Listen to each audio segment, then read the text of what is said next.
Hadirin wal mustami'in al-kiram was sahimin al-muhtaram rahimani wa rahimakumullah. Bersyukur kita kepada Allah Subhanahu wa taala. Pada saat ini kita masih ditakdirkan Allah dapat berada dalam suasana ibadah. Kita masih berada di salah satu tempat terbaik di muka bumi, fi baitin min buyutillah, di dalam rumah di antara rumah-rumah Allah Subhanahu wa taala. Dan yang tidak kalah pentingnya, pada pagi hari ini kita masih dapat mengawali rangkaian amaliyah puasa Ramadan yang telah memasuki hari yang ke-23 di bulan Ramadan 1446 Hijriah. Salawat dan salam kita mohonkan pula kepada Allah Subhanahu wa taala agar selalu dan semoga tetap Allah limpahkan kepada qudwah dan uswah kita Nabi besar Muhammad sallallahu alaihi wa alihi wasallam, pada para keluarga, sahabat dan pengikutnya hingga akhir zaman. Tanpa terkecuali kita yang hadir pada pagi hari ini, mudah-mudahan pada saatnya Allah berkenan menggolongkan kita menjadi ahli syafaat Rasulullah yaumil qiyamah. Amin ya rabbal alamin. Saat ini sadar atau tidak sadar, kita berada di dalam nikmat karunia Allah yang luar biasa. Kita masih dapat memanfaatkan nikmat waktu dan kesempatan kita, kesehatan kita untuk sesuatu yang bernilai ibadah, di mana nikmat sehat dan nikmat kesempatan ini terkadang menjadi hal yang paling banyak menjadikan kita lalai. Dalam hadis Rasul sallallahu alaihi wasallam bersabda, "Ni'matani maghbunun katsirun bihi minan nas, as-sihah wal faragh." Atau kama makna hadis. Ada dua nikmat, kata Rasulullah, yang kebanyakan membuat manusia itu menjadi tertipu. Yang pertama nikmat sehat, dan yang kedua nikmat kelapangan waktu, nikmat kesempatan.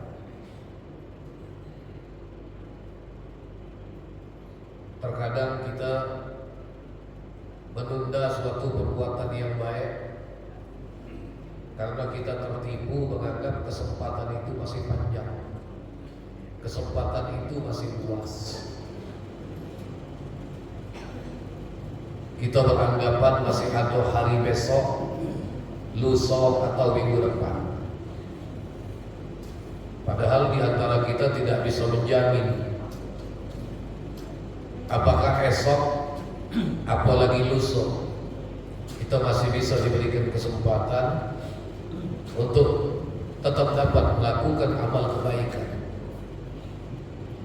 Sebab dalam perjalanan waktu yang kita jalani, dalam nikmat umur yang kita lewati, di situ ada sesuatu yang dirahasiakan oleh Allah. Apa itu? Dari perjalanan waktu dan nikmat umur yang kita lalui, di situ ada kematian yang dirahasiakan Allah Subhanahu wa taala. Sayyidina Umar bin Al-Khattab radhiyallahu anhu pernah mengatakan, apa kata beliau? Inna Allah Ta'ala katamal mauta bil umri. Sesungguhnya Allah Subhanahu wa taala menyembunyikan kematian di dalam umur manusia. Jadi ketika kita menjalani nikmat umur, waktu dan kesempatan, hati-hati. Di situ ada rahasia yang Allah Subhanahu wa taala sembunyikan. Apa itu? Kematian. Tidak sedikit di antara kita yang menyaksikan berapa banyak orang-orang yang sakit. Menurut kita tidak lama lagi dia bakal meninggal. ternyata umurnya masih dipanjangkan Allah.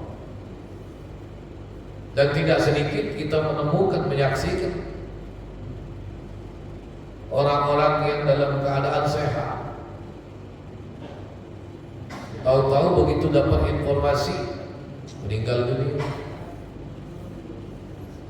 Kemarin sehat Ustaz dia tuh, waktu Ustaz ceramah kemarin, dia tuh berkelakar, ngobrol.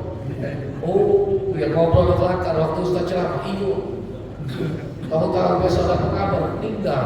Nah, alam ada alam rumahnya Pak. Bu, sekarang kita lalu setelah mulai ngoceh, berhentilah berkelakar, dengar dulu ceramah.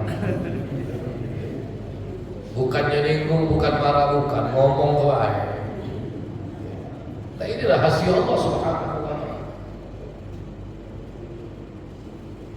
Jadi kata Sayyidina Umar, Allah menyembunyikan kematian di dalam nikmat umur manusia.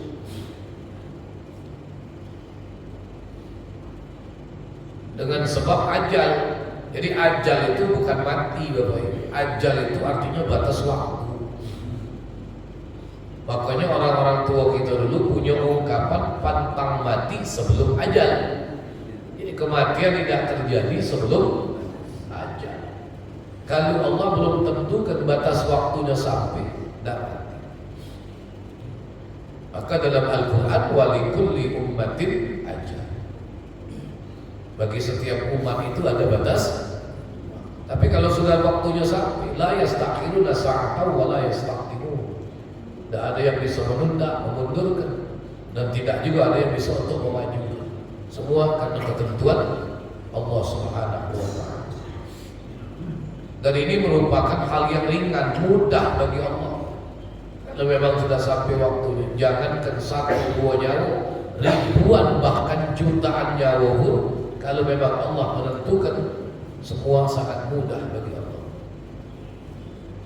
Jadi dulu Bapak Ibu, Anda lama ngajar di Masjid Jami Pelaju.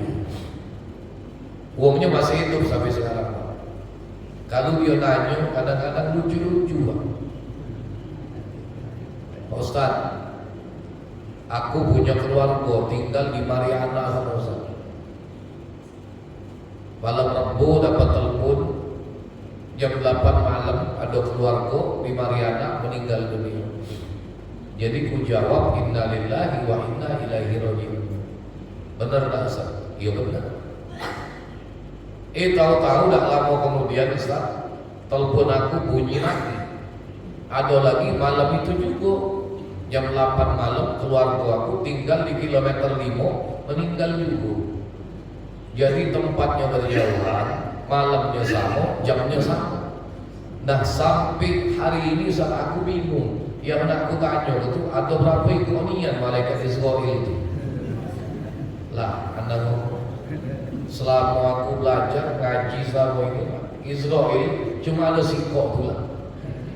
Kusangka ada Israel dan kawan-kawan. Jana bukan main sinetron, ada kerabat kerja. Tapi jangan Ustaz, dia bisa nyambut nyawa manusia. Tempatnya berjauh, 2 ekor nyawa, tapi barengan. Anda ngomong jangan kedua Pak, 3 sama bapak lagi lanjaknya. Kalau memang waktunya sampai, maka bersyukurlah kita ketika masih ditakdirkan Allah dapat memanfaatkan nikmat waktu, nikmat kesempatan. Nah ini yang pertama, Allah Ta'ala menyembunyikan kematian di dalam umur manusia. Yang kedua kata Sayyidina Umar, wa katama lailatul qadri fi syahri Ramadan.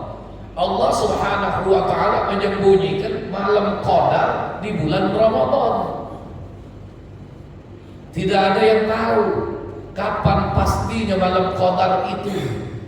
Walaupun ada keterangan-keterangan baik merupakan hadis atau asar sahabat di mana Rasulullah menganjurkan kita untuk mencarinya pada 10 malam yang akhir.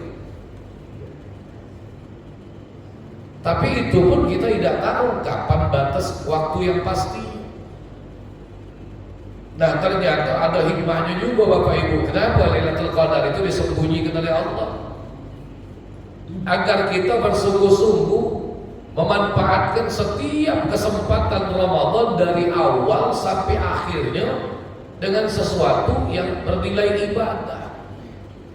Kalau kita tahu malam Qadar tanggal sekian, bisa jadi kita akan memfokuskan diri cuma untuk urusan ibadat pada malam tertentu, tidak pada malam-malam yang lain. Kan begitu. Makanya Lailatul Qadar dirahasiakan oleh Allah. Ada yang mengatakan pada malam-malam ganjil, begitu banyak pendapat. Sampai ada yang mengatakan kalau satu Ramadannya jatuh hari sekian, berarti malam Lailatul Qadar ya tanggal sekian. Kalau hari sekian, malam Lailatul Qadar ya tanggal sekian. Tapi bagi seorang yang beriman, ketika Allah pertemukan dia dengan Ramadan, anggaplah setiap malam Ramadan itu adalah Lailatul Qadar, sehingga dia bisa mendapatkan keberkahan, sehingga dia bisa bersungguh-sungguh. Kalau dia menganggap bahwa setiap malam itu adalah Lailatul Qadar. 10 hari yang akhir ini ujian dalam sahulu Bapak Ibu. Kadang-kadang sebagian dari kita sudah sibuk matonya memperhatikan diskon yang ada di mall, supermarket. Ibu-ibu yang berkelakar-kelakar tadi itulah berunding, nak buat bolu lapis, nak buat maksuba. Ialah pikir isi toples segala macam lah. Kadang-kadang kita terkecoh. Padahal kata Imam Hasan Al-Basri, itu bukan ukuran berhari raya, bukan pula dengan sesuatu yang baru, pakaian ataupun lainnya. Laisal 'id liman labisal jadid, innamal 'id liman ta'atahu yazid. Kalimatnya pakai fi'il mudhari', istimrar itu maknanya yazid, bahwasanya bukanlah hari raya itu bagi orang yang punya sesuatu yang baru. Tapi yang berhari raya itu adalah bagi siapa yang ketaatannya yazid, bertambah. Bukan cuma hari ini, tapi besok, lusa dan seterusnya ketaatannya bertambah. Bahkan kata Sayyidina Ali, hari raya bagi seorang mukmin itu adalah ketika hari itu kebaikannya bertambah dan dia terjauh dari perbuatan maksiat. Maka bagi seorang mukmin itulah hari raya. Berarti setiap orang beriman itu ketika hari yang dia jalani dia tidak melakukan perbuatan maksiat, ketaatannya bertambah, itulah hari raya buat dia. Sebab kita ini hadirin sekalian, dalam kehidupan ini tidak bisa kita memastikan apakah hari ini kita pasti lepas dari perbuatan maksiat, apakah kita pasti bebas dari perbuatan dosa. Seiring itu juga kenapa kita dianjurkan memperbanyak untuk beristighfar, untuk minta ampun kepada Allah Subhanahu wa taala. Lebih-lebih di bulan Ramadan seperti saat ini.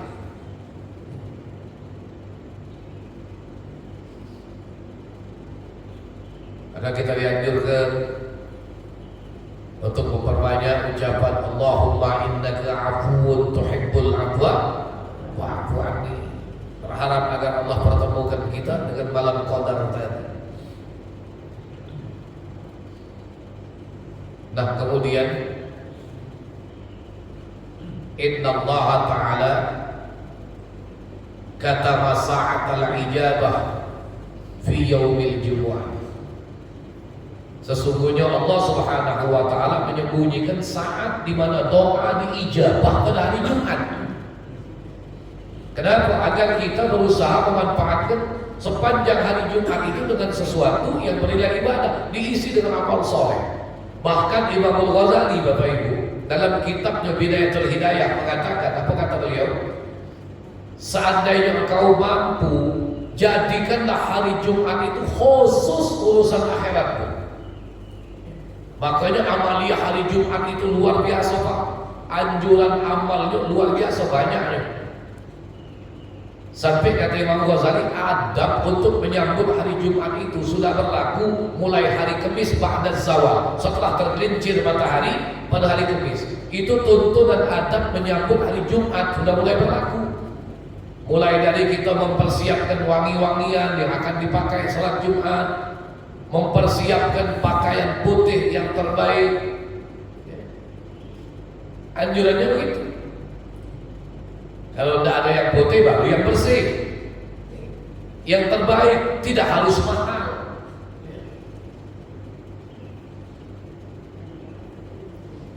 Kemudian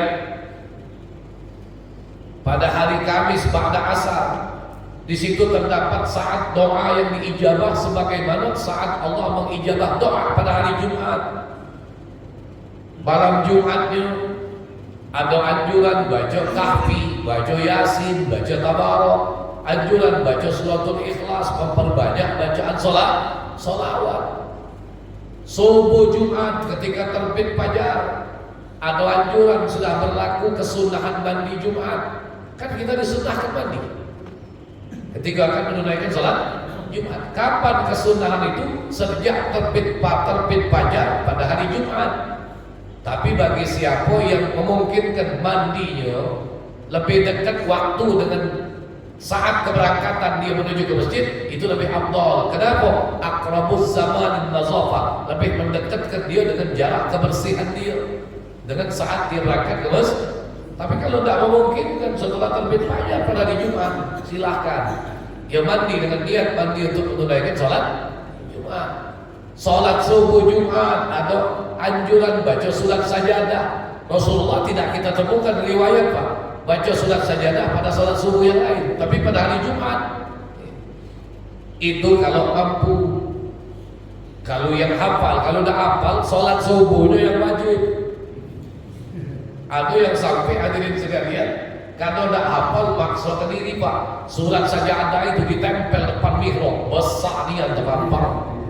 Jadi sepanjang sembahyang mamang itu Pak, ngawasi bingkai itu alif lam mim sampai wahum la yastakbirun, baru nunduk kepalanya Allah. Itu jangan maksa sendiri. Kalau hafal itu, kalau tidak hafal ya sudah. Faqra'u ma tayassara minal Qur'an. Bacalah oleh kamu apa yang mudah. Gara-gara ada hafal akhirnya Pak naruh kepean depan. Oh, ada yang depan imam ya. Benar aja gitu. Ada beberapa masjid yang Anda temui Bapak Ibu, besarnya Pak, surat sajadah seukuran plywood itulah. Mungkin Bapak Ibu pernah ketemu ya. Ada beberapa masjid yang Anda pernah ketemu. Jadi Anda tanya, kamu nih kalau sujud sejadah ngawasi bingkai depan dinding ini? Iya Pak Ustaz. Oh. Nah, nasib jahat, listrik mati.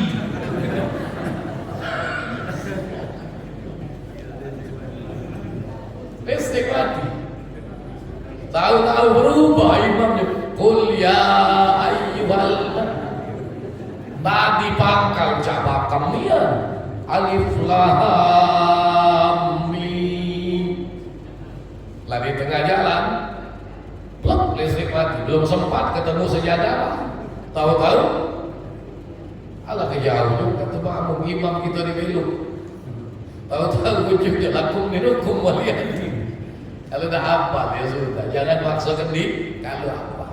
Nah ini kemudian Jumat ya. Ada anjuran hadir lebih awal di masjid untuk salat Jumat ya. Biar dapat pahala unta, itu kan. Siapa yang dapat pahala unta itu Pak? Orang yang sudah hadir di masjid sejak terbit fajar, dia i'tikaf sampai waktu pelaksanaan salat Jumat. Yang itu yang dapat pahala unta. Kalau datang ke masjid setengah 12 dapat telur ayam. Allah Ta'ala menyebutkan saat di mana doa diijabah pada hari Jumat. Kenapa? Kata Imam Ghazali, jadikanlah hari Jumat itu khusus untuk urusan akhiratmu. Kenapa? Ya. Mudah-mudahan kalau engkau jadikan Jumat itu khusus untuk urusan akhiratmu, itu dapat menjadi penebus kekurangan amal akhiratmu dari 6 hari yang sudah engkau lalui. Barangkali dari hari Sabtu sampai hari Kamis kita terlalu sibuk dengan urusan dunia. Kita tersibuk dengan urusan untuk penghidupan, sehingga banyak amal-amal akhirat yang terlewatkan. Nah, jadi kalau hari Jumat kau khususkan untuk urusan akhiratmu, ya, maka mudah-mudahan itu akan menjadi penembus kekurangan-kekurangan kita dari 6 hari yang sudah kita begitu luar biasa. Makanya orang-orang tua kita dulu, Bapak Ibu, ya, sekolah lagi libur hari Jumat, yang pedagang libur, teko ibu-ibu jual pecel lagi libur.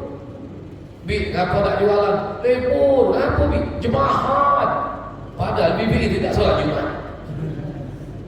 Tapi karena memuliakan hari Jumat, libur. Dulu orang tua kita pagi Jumat nyembelih ayam. Ayam. Habis sholat Jumat kakek tetangga kanan kiri diajak kumpul makan sama-sama balik dari masjid. Dulu nyembelih ayam singkok cukup, main di 10 lah cukup. Ngapun tetangga punya anak, punya menantu, punya cucu, yang sebelah situ sama baik. Diajak singkok, yang lain kakek kecil hati. Nih, itu hebatnya orang zaman dulu memuliakan hari Jumat. Kenapa? Di dalam terdapat saat di mana doa kita diijabah oleh Allah Subhanahu wa taala. Wa katamal ghadab bi ma'siyati 'abdi. Allah taala menyembunyikan murka di dalam maksiat hambanya. Kenapa Allah sembunyikan murkanya di dalam maksiat hambanya? Agar kita jangan menganggap remeh seringan apapun perbuatan maksiat. Karena bisa jadi di situ dapat murka Allah Subhanahu wa taala. Itu kadang-kadang menganggap itu masuk dosa kecil, dosa yang ringan. Menurut anggapan kita. Tapi karena kita meremehkan dosa, justru di situ yang menjadikan Allah murka dengan kita. Kebalikannya, wa katamar ridha fi taati 'abdi, dan Allah menyembunyikan ridhonya di dalam perbuatan taat hambanya. Kenapa? Agar kita jangan berkecil hati dengan seringan apapun perbuatan taat ibadat yang kita lakukan. Jadi yang beribadah ini berbuat baik, baca sedikit, jangan kecil hati. Yang penting tetaplah kita berusaha untuk berbuat baik, melakukan ketaatan. Yang pacak berbuat baik dalam jumlah yang banyak, lebih besar, jangan juga berbangga hati. Karena belum tentu di situ terdapat redha Allah Subhanahu wa taala. Kita tidak pernah tahu Bapak Ibu, ketaatan kita yang mana, amal soleh kita yang mana yang diredhai oleh Allah Subhanahu wa taala. Cuma kadang-kadang kita terhijab oleh rasa. Ngapa merasa sudah beramal baik, banyak berbuat baik, akhirnya kita berbangga. Kita beranggapan bahwa di situ terdapat redha Allah Subhanahu wa taala, padahal belum tentu. Kita sholat, tapi tidak satu pun di antara kita bisa memastikan apakah sholat kita tadi Allah redha atau tidak. Kita dalam melakukan ibadat masih jauh dari kesempurnaan. Ikhlasnya pun masih dalam proses untuk belajar. Makanya sering Anda sampaikan Bapak Ibu dalam berbagai majelis, kita ini bukan orang yang ikhlas, Pak. Kita ini adalah orang yang belajar untuk ikhlas. Kenapa? Sampai hari ini belum ketemu sampai di mana batas finish sebuah keikhlasan. Jadi ya kita dituntut untuk belajar ikhlas dalam setiap ketaatan, diupayakan ikhlas. Dalam setiap kebaikan diupayakan ikhlas. Maka itu ketika kita melakukan ibadat, coba Bapak Ibu, saat kita melapaskan niat, di situ dianjurkan untuk menekankan kata-kata lillahi ta'ala. Padahal tidak wajib menyebutkan lillahi ta'ala di dalam setiap ibadat. Tidak ada ibadat dalam Islam yang tidak lillahi ta'ala, Pak. Semua ibadat dalam Islam itu lillahi ta'ala. Tapi coba Bapak Ibu perhatikan, setiap lapas niat ibadat di ujungnya ada tambahan lillahi ta'ala. Kenapa? Dia tahaqqaqa makna ikhlas bil ibadah, untuk menetapkan makna ikhlas di dalam ibadah. Contoh lapas niat sholat, Pak. Lapas niat sholat itu lapas niat, kita tidak bakal ketemu hadisnya. Makanya Imam Syafi'i dalam kitab Al-Um mengatakan melapaskan niat sebelum bertakbir itu termasuk babul ikhtiyar, upaya berhati-hati, berjaga-jaga. Hikmahnya apa? Agar lisan mengingatkan hati, supaya saat nanti ketika kita bertakbir, hati sudah siap membarengkan niat. Dalam istilah fikih, ketika niat bareng dengan takbir, inilah namanya muqaranah. Coba ibu perhatikan, kita sebelum takbir usolli fardhu subhi rak'atain adaan makmuman, ujungnya lillahi. Kenapa kita dianjurkan menegaskan dengan kata-kata lillahi ta'ala? Untuk menetapkan makna ikhlas. Niat puasa yang tiap malam, nawaitu shauma ghadin an ada'i fardhi syahri ramadan hadhihi sanati lillahi ta'ala. Berzakat, nawaitu an akhruja zakatal fitri atau zakatan nafsi fardhan alayya, ujungnya lillahi ta'ala. Sampai kepada haji dan umrah, nawaitul hajja wa ahramtu bihi lillahi ta'ala. Yang umrah, nawaitul umrata wa ahramtu biha lillahi ta'ala. Ada kata-kata lillahi ta'ala. Wudu, nawaitul wudu'a lillahi. Sampai mandi junub di ujungnya ada kata-kata lillahi ta'ala. Untuk menetapkan makna ikhlas dalam ibadah. Padahal tidak wajib menyebutkan kata-kata lillahi ta'ala. Niatnya itu yang wajib, yang kedudukannya di dalam hati. Jadi kita ini belajar untuk ikhlas. Satu demi satu ketaatan yang kita lakukan itu kita upayakan untuk ikhlas. Walaupun bisa jadi nilai ikhlas antara satu dengan yang lain di antara kita tentu tidak sama. Ini tergantung bagaimana kondisi hati seseorang itu di dalam penilaian Allah Subhanahu wa ta'ala. Allah menyembunyikan ridha di dalam perbuatan taat para hamba. Tidak pernah tahu. Mungkin saat kita duduk seperti inilah, oh di sini terdapat ridha Allah Subhanahu wa ta'ala. Itu sebabnya juga kita dilarang. Jangan kita membeda-bedakan antara satu majelis dengan majelis yang lain. Masyarakat kita kadang-kadang Bapak Ibu bodoh tapi sudah pandai memilah dan memilih, pintar membanding-bandingkan, padahal dia bodoh. Kalau diajak hadir majelis ilmu, banding-bandingkan. Kalau yang sesuai menurut kemauan dia, bakalah dia hadir. Kalau yang tidak sesuai menurut keinginan dia, males, ajulah. Diajak dengar ceramah, nanya dulu, siapa yang ceramah? Ustaz A. Ajulah, ngantuk. Diajak lagi dengar ceramah, nanya siapa yang ceramah? Ustaz B. Paten, ngapo? Dari pangkal sampai habis kau lucu nian, panggil tukul lah. Undang pelawak nih. Kalau diajak lagi dengar ceramah, mulai tanya dulu, siapa yang ceramah? Ustaz B. Nak ngatoi wae. Akhirnya kita tidak hadir di majelis ilmu. Maka itu jangan membanding-bandingkan, sebab kita tidak pernah tahu majelis mana yang diridhoi oleh Allah Subhanahu wa ta'ala. Bisa jadi saat kita tidak mau hadir, justru di situ diridhoi oleh Allah Subhanahu wa ta'ala. Belum tentu yang sesuai menurut keinginan kita, di situ ada ridha Allah Subhanahu wa ta'ala. Allah sembunyikan ridha dalam perbuatan taat hamba. Dan yang terakhir kata Sayyidina Umar bin Khattab radhiyallahu anhu, Inna Allah Ta'ala katama ismal a'zam fi sa'iri asma'i. Sesungguhnya Allah menyembunyikan ismul a'zam di dalam semua nama-nama Allah Subhanahu wa ta'ala. Apa itu ismul a'zam? Ismul a'zam itu satu di antara sekian banyak nama Allah, idza da'a bihi ajaba, yang apabila kita berdoa dengannya maka doa itu akan diijabah oleh Allah Subhanahu wa ta'ala.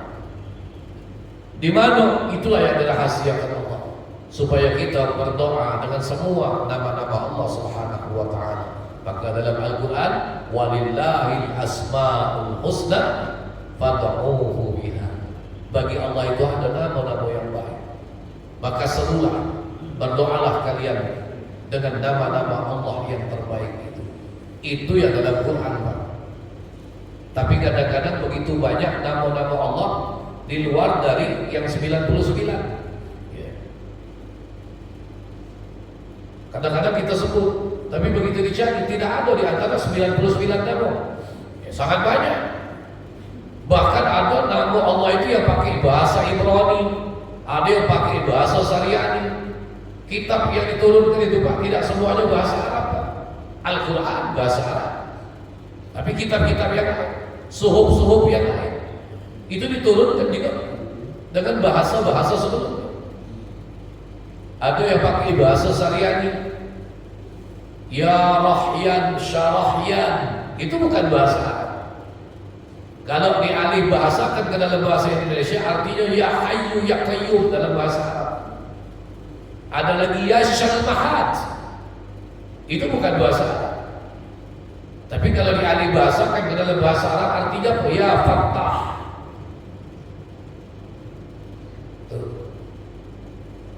Lah yang dalam bahasa Arab kadang-kadang Bapak Ibu pernah tak perhatikan ada beberapa doa yang dia menyebut nama Allah, zikir yang menyebut nama Allah ternyata tidak termaktub di antara yang 99.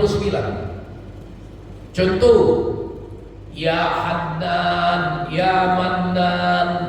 Silakan Bapak Ibu perhatikan di antara yang 99 tidak termaktub di situ. Asma Allah ya Hannan, ya Mannan. Tapi lisan kita kadang-kadang menyebut, telinga kita kadang-kadang tidak asing. Dan sangat banyak lagi nama-nama Allah Subhanahu wa taala. Kenapa? Agar kita menyeru berdoa kepada Allah dengan nama-nama terbaik itu. Tidak hanya kita beranggapan dengan satu atau dua nama semata-mata. Walaupun kadang-kadang banyak juga riwayat Rasulullah berdoa dengan beberapa kutipan-kutipan itu. Ada berapa hari yang lalu, Pak, sempat ditanya jamaah, ini masalah zikir yang biasa kita baca Ramadan, Ustaz, yang mana yang benar? Allahumma innaka afuwun tuhibbul afwa fa'fu anni, atau Allahumma innaka afuwun karim tuhibbul afwa fa'fu anni. Kalau Imam An-Nawawi dalam kitab Al-Azkar mengatakan riwayat itu, Allahumma innaka afuwun tuhibbul afwa fa'fu anni. Tapi kadang-kadang kan kita nyebutnya pakai tambahan, pakai ziyadah, ya karim. Boleh tak? Ya boleh-boleh, Pak. Kata ya karim itu adalah ismun min asma'illahi ta'ala. Nama di antara nama-nama Allah. Allahumma innaka afuwun tuhibbul afwa fa'fu anna ya karim. Bahkan ada juga imam yang nambahin ya Rahman, ya Rahim. Tapi jangan lagi ya Razzaq, ya Somad. Kenapa? Tak baca Pak Ustaz katanya. Razak dengan Somad tu kawan aku juga. Jadi kalau Rahman Rahim aku sebut, kakek Razak dengan Somad kecil hati. Nala lain pula cerita itu, Pak. Nah, mudah-mudahan Bapak Ibu hadirin rahimakumullah, sedikit pencerahan ini menjadi manfaat buat kita bersama. Paling tidak duduk kita pada majelis ini pagi hari ini menjadi suatu nilai ibadah dan bagian dari amal soleh kita di hadapan Allah Subhanahu wa taala. Barangkali sebelum ditutup dengan doa ada satu dua pertanyaan, yaitu mana yang biasa bertanya? Ada? Ya tadi Pak, silakan. Ya.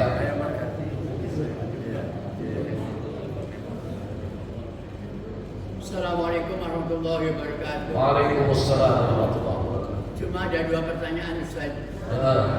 Yang pertama, saya sebagai orang yang sangat tua ingin sekali meninggalkan perbuatan dosa walaupun sekecil apapun dan tidak ingin berbuat dosa lagi. Tetapi bagaimana caranya untuk bisa meninggalkan dosa walaupun sekecil apapun atau tidak berbuat dosa lagi? Yang pertama. Yang kedua, ada satu istilah yang saya sering dengar, tapi sayang 1000 kali sayang, saya tidak tahu artinya. Oleh karena itu pada pagi hari ini saya nanya pada Ustaz yang gagah dan pintar itu, yaitu istilah istiroj. Apa itu istiroj? Terima kasih. Assalamualaikum warahmatullahi wabarakatuh. Waalaikumsalam warahmatullahi wabarakatuh. Terima kasih Bapak atas pertanyaannya. Jadi Bapak, satu perlu digarisbawahi, kita ini bukan malaikat. Kedua, kita ini bukan nabi. Malaikat dan nabi inilah kelompok makhluk yang ma'sum. Mereka terjaga dari perbuatan maksiat. Tidak ada malaikat yang berbuat maksiat. Kata siapa? Kata Allah. La ya'sunallah. Mereka tidak ada yang maksiat kepada Allah. Ma amarahum wa yaf'aluna ma yu'mar. Apa yang Allah perintahkan kepada mereka dan mereka melakukan apa yang mereka diperintahkan Allah kepada mereka. Tidak pernah mereka maksiat kepada itu malaikat. Kedua, nabi. Tidak ada nabi yang berdosa, Bapak Ibu. Yang kami sayangkan, ada dai penceramah, ya Allah, dengan lancangnya mengatakan nabi juga punya dosa. Nabi fulan punya dosa, nabi fulan punya dosa. Kalau nabi punya dosa, batal kenabian. Tidak ada nabi punya dosa, Pak. Sifat siddiq, amanat, tabligh, fatona itu wajib untuk seluruh nabi, dari Nabi Adam sampai kepada Nabi Muhammad sallallahu alaihi wasallam. Nah, karena kita ini manusia, manusia ini Bapak Ibu, tidak apa-apa Pak, tidak apa kalau jam bunyi tadi kan? Manusia ini Bapak Ibu dalam Al-Quran setidaknya Allah sebut dengan 3 kata. 1 An-Nas, 2 Al-Insan, 3 Bashar. Silakan Bapak Ibu baca dalam Al-Quran. 1 manusia disebut An-Nas, kedua 3 Bashar. An-Nas, Insan, Bashar itu memang tepat untuk disandarkan kepada kita. An-Nas itu dari asal katanya unas. Jadi An-Nas asal katanya unas. Apa itu? Huwallazi yataharrak. Itulah sesuatu yang bergerak. Manusia bergerak. Bergerak. Kalau tidak bergerak lagi, tidak disebut An-Nas. Yusamma mayyitan. Dinamakan mayit. Ba'dal firaq bainal ruh wal jasad. Setelah berpisah antara ruh dengan jasad, tidak lagi disebut An-Nas, tapi mayit. Yang kedua, manusia dalam Al-Quran itu disebut oleh Allah dengan kata insan. Itu isim mustaq dari fi'il madhinya nasya, artinya lupa. Gelak lupa lah kita. Lupa. Wajar. Kalau kita sesuai, insan itu artinya dari kata nasi. Ketiga, manusia itu disebut Allah dalam Al-Quran dengan kata bashar, seperti yang dikatakan oleh Rasulullah, innama ana basyarum misluku. Aku nih manusia yang sama seperti kamu. Yuha ilaihi. Tapi aku diberikan wahyu. Kenapa bashar? Karena dia kecenderungan sifat dan tabiat untuk menyenangi, untuk membenci, untuk marah, untuk gembira. Nah ini terjadilah hal ini dengan kita. Kadang-kadang kita menyenangi, kadang-kadang kita membenci, kadang-kadang kita gembira. Ada rasa kadang-kadang sedih, ada rasa prihatin. Ini sesuatu yang sifatnya terjadi pada bashar. Nih, Rasulullah juga sedih, Pak. Rasulullah juga gembira. Rasulullah juga marah. Rasulullah menyenangi sesuatu, tapi dalam kondisi tertentu Rasulullah membenci sesuatu. Jadi kalau kita hidup ini tidak kepengen lagi berbuat maksiat dan kepengen kalau pakai semuanya untuk diisi dengan ketaatan, adalah hal yang bagus. Nah Pak, 2 jempol. Tapi kita ini manusia, dari niat azam kita untuk tidak berbuat maksiat, insya Allah kita sudah dapat catatan pahala kebaikan. Cuma semaksimal mungkin untuk melakukan ketaatan dan terhindar dari kemaksiatan secara totalitas. Rasanya hal itu bukanlah hal yang mudah. Tidak semudah membalikkan telapak tangan, tapi paling tidak upaya-upaya untuk kita menghindarkan diri dari perbuatan maksiat, upaya-upaya untuk kita selalu dalam ketaatan itu bisa dilakukan. Cuma kalau nak lepas ya nak baca apa? Kita bukan nabi, kita bukan malaikat. Karena setiap saat, setiap waktu, setiap kesempatan, peluang untuk terjadinya suatu kesalahan itu sangat mungkin terjadi. Apa kata Rasulullah? Kullu bani Adam khata'un wa khairul khata'in at-tawwabun. Setiap anak Adam punya kecenderungan untuk berbuat dosa, dan setiap orang yang berdosa yang terbaik adalah at-tawwabun. Maka ketika kita dapat melakukan ketaatan dalam hati, syukurilah itu karunia Allah. Ketika kita melakukan kesalahan, segeralah beristighfar, minta ampun kepada Allah. Itu yang pertama, Pak. Mudah-mudahan bisa dipahami. Ya. Kemudian yang kedua, istidraj. Istidraj itu Allah menarik kita kepada jalan yang dimurkai oleh Allah dengan tameng kebaikan-kebaikan. Itu istidraj. Ya. Bapak yang hobi mancing, yang hobi mancing, yang hobi mancing, begitu kita pasang umpan di mata pancing, pancing kita lempar. Wong yang biasa mancing, Pak, kalau umpannya dimakan iwak ada jutnya, bener lah. Tandanya umpannya dimakan, tidak langsung ditarik, Bapak Ibu, biarkan dulu. Begitu iwak lagi lembab, makan umpan di mata pancing, tahu-tahu pancing ya, alhamdulillah dapat iwak lagi, Pak. Iwak. Nah, begitu iwak dapat, dimasuklah oleh tukang pancing iwak ini dalam ember. Sampai di rumah, nak dibuat apa oleh tukang pancing, itu hak tukang pancing. Apa nak dikoceknya, nak digorengnya iwak itu, apa nak digilingnya buat pempek, apa nak jok-jok, terserah. Ya, apa nak dipindang itu urusan tukang. Nggak ada iwak punya dia. Nah kira-kira mah itulah Pak istidraj. Allah ngulurkan nikmat. Kita merasa kita dalam karunia Allah, tapi nikmat itu tidak kita respon dengan ketaatan, tidak kita gunakan untuk jalan kebaikan. Itulah namanya istidraj. Orang yang istidraj tidak sadar kalau dia itu dalam kondisi istidraj. Ya. Itu namanya istidraj. Walladzina kadzdzabu biayatina sanastadrijuhum min haitsu la ya'lamun. Orang-orang yang mendustakan tanda-tanda kebesaran kami, kata Allah, akan kami istidrajkan mereka dari arah yang mereka tidak mengetahuinya. Dia tidak sadar kalau dia istidraj. Padahal nasihat-nasihat agama, ceramah, khutbah, hikmah, kupingnya dengar, tapi dia tidak peduli. Ya. Dia menganggap itu semata-mata ini karunia Allah. Dia lupa. Ya.